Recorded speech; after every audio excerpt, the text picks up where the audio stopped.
Kumusta kayong lahat mga kababayan? Kamag-anak man o hindi, para sa lahat, pag-usapan natin. Kahit nakakaboring ang aking channel, kahit na mamaos. Batiin ko muna ang ating mga bayani. Ngayon, November 30, 2024. Ikailang kaarawan ba ngayon ni Anggat Andres Bonifacio? Hindi kasi ako hindi ako nagbabasa masyado ng mga libro. Pero ngayon po ay uh, tinuturing na pagdiriwang ng kabayanihan ni Andres Bonifacio, ang kanyang kaarawan. Ibig sabihin mga kaibigan, yan yung mga bayani noong araw. At tapang-ataw yan. Pero iba na ngayon ang usapan sa panahon na ito. Pag-usapan natin ang mga bayani ngayon. Yan ang pamagat nating video. Sino ang mga bayani ngayon? Iba na ngayon kasi alam niyo nung araw, marami kasing mananakop kaya yung mga bayani na yon, iba ang labanan doon pagtatanggol ang ating bansa. Pero ngayon, paano na ngayon? Kung ang mismong namumuno sa atin ay nagkawatak-watak. Sabagay, napanood ko rin yung nasilip ko yung kwento ni Andres Bonifacio. Noon pa rin pala yung mga ganyan. Yung ano ba? Agawan sa pwesto. Ang aking pagkaintindi doon sa nangyari kay Bonifacio, nasa inggitan pala, no? Pero sinilip ko lang sa alam niyo, i-search ko lang sa YouTube, malalaman ko kung anong story. Pero hindi ko na inalam ang lahat. Yung pala si Bonifacio, kung tutuusin talaga, siya pala ang unang presidente.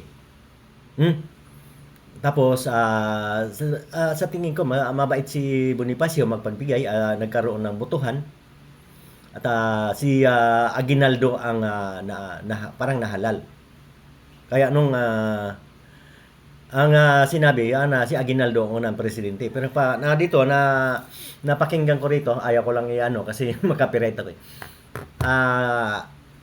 Dapat pala si Bonifacio daw ang unang presidente.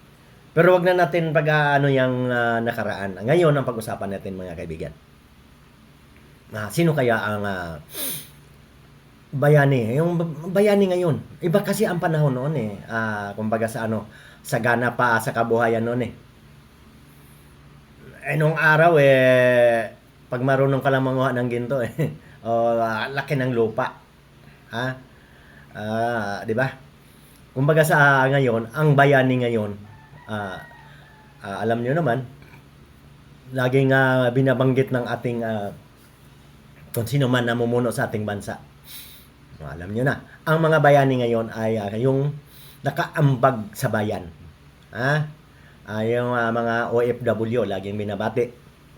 Ibig sabihin kasi, iba na crisis na kasi ngayon. Kaya ang mga bayani ngayon, kung sino yung nakapag-ambag sa bayan ng pera. Bakit pa natin ipaligoy-ligoy? Pera ang kailangan ng bayan. Kasi baon tayo sa utang ngayon. Kaya tuwan-tuwa po tayo, di ba? Binabati lagi ng ating mga leader, ang ating mga bayaning OFW. Huwag kayong alis, marami tayong pag-usapan. Di ba? Kasi, crisis ngayon, at alam niyo kung walang magbayad ng tax, wala, baon na nga tayo sa utang Kaya iba na ang usapang bayani ngayon kaysa noon. Noon kasi masagana. Noon, ang labanan lang talaga noon, mayroon din palang sila, no? Hindi ko na masyado basta sa madalit sabi, ang nagpapatay talaga kay Andres Bonifacio ay si Aguinaldo. Kasi may natsucho din pala noon. Ganun, siraan din. Di ba? Ay, sa panahon pa naman ng Hapon ganun din siraan din ng siraan, di ba? Ganun din, di ba? Mayroong ganun, nakatakip ng bayong yan po yung hindi dapat maging bayani. Traidor yung mga ganun ang tapat po maging bayani ay tapat sa tungkulin. Ayan ang intindihin natin ngayon kung sino ang tunay na bayani ngayon. Nabanggit ko na yung mga OFW, maraming salamat sa inyo. Di naman ako magbasta-basta magkwento dito kung wala akong mga kamag-anak sa abroad. Meron din naman aking anak na sa Dubai. Maraming salamat anak at Jerome. Kung hindi ka nakapag-abroad nung COVID-19, na talagang halos wala na kaming makain dito sa Pinas. Totoo po yan. Si Jerome, nakapag-abroad yan. Ibig sabihin, nung pagkatapos ng lockdown, mayroon kahit pa paano, mayroon pera mapapadala. Iba po ang labanan ngayon dito sa atin, crisis. Yan po, pera ang kailangan.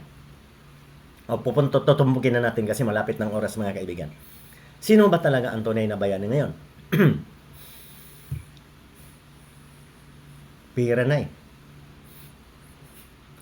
Parang dinidiyos na ang pera ngayon. Hindi na, ano ba? Kasi, kumbaga sa kompleto na tayo sa mga batas. Kompleto na. Ang dami ng mga mambabatas. Ang hanapin na lang natin ngayon na bayani, yung tapat. Wala nang bago. Doon kasi, alam mo noon, firing squad. Na panahon nila Bonifacio, Rizal. Yun pala, may mga batas na naman ngayon na bawal pala yan ganyan sa atin. Pero may ibang bansa, mayroon din mga kamatayan, kumbaga kamatayan ang atol. Pero dito sa ating bansa, demokrasya, bawal po yung mga ganyan. Dito yata, habang buhay lang. Habang buhay na pagkabilanggo. Yun po. Hanggang ngayon, yung mga ibig sabihin, bakit nabibilang ko?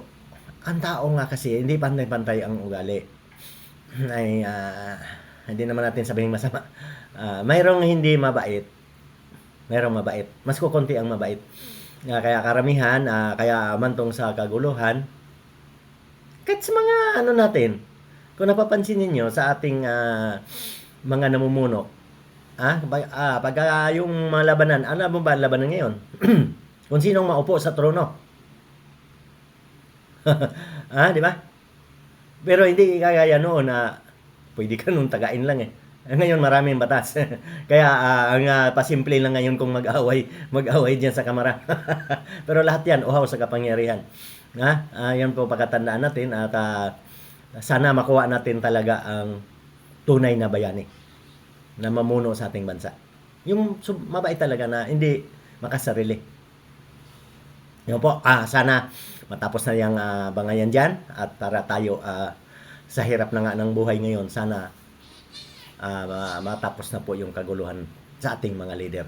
Iba na kasi ngayon, iba. Agawan sa pwesto, magulo.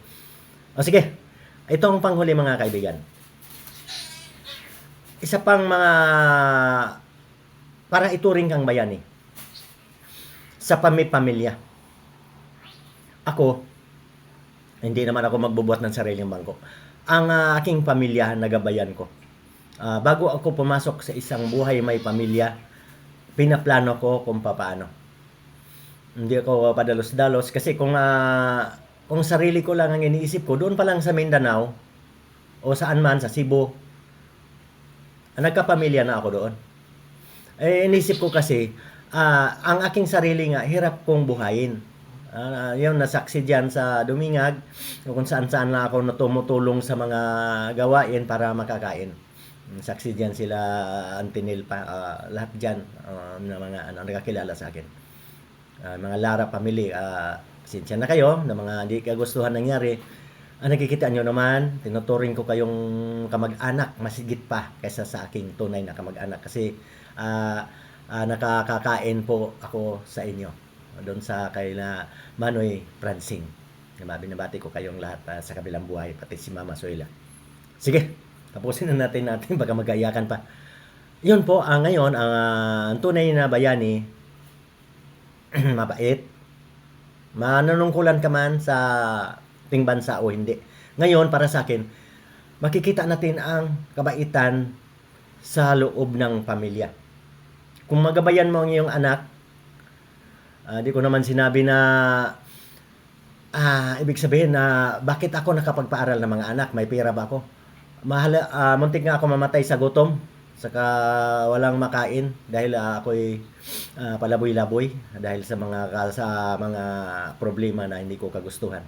Pero nagdasal lang ako at nung nagpamilya ako, pinaplano ko ng gusto. Tinitraining ko ang aking mga anak kaysa turuan mo na mangaway kasi mayroon mga konsentidor na mga magulang. Ang aking mga anak ay inuhubog ko sa pangaral at kasama ko sa paghahanap buhay. Para po makapag-aral sila. Ayun po, sa awa ng Panginoon, dalawa na lang nag-aral ng college at ang apat ay tapos na. Yun ang tunay na bayani sa pamilya. Iba naman yung bayani doon sa mga liderato. Sa pamilya dapat mag-umpisa ang bayani, ang tunay na bayani. Pag nagabayan mo yung pamilya, hindi nagkawatak-watak.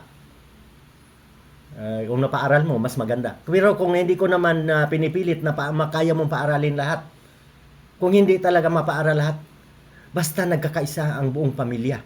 Kung ano man ang hanap buhay, tulong-tulong. Di ba? Magsasaka. Yan ang importante ngayon. Magsipag. Magtagumpay ang pamilya. Pati ang bansa tagumpay. Sana ganun ang mangyari sa sunod na henerasyon. Maraming salamat. Sana makapagbigay ako ng aral sa inyo. Ingat po tayo palagi.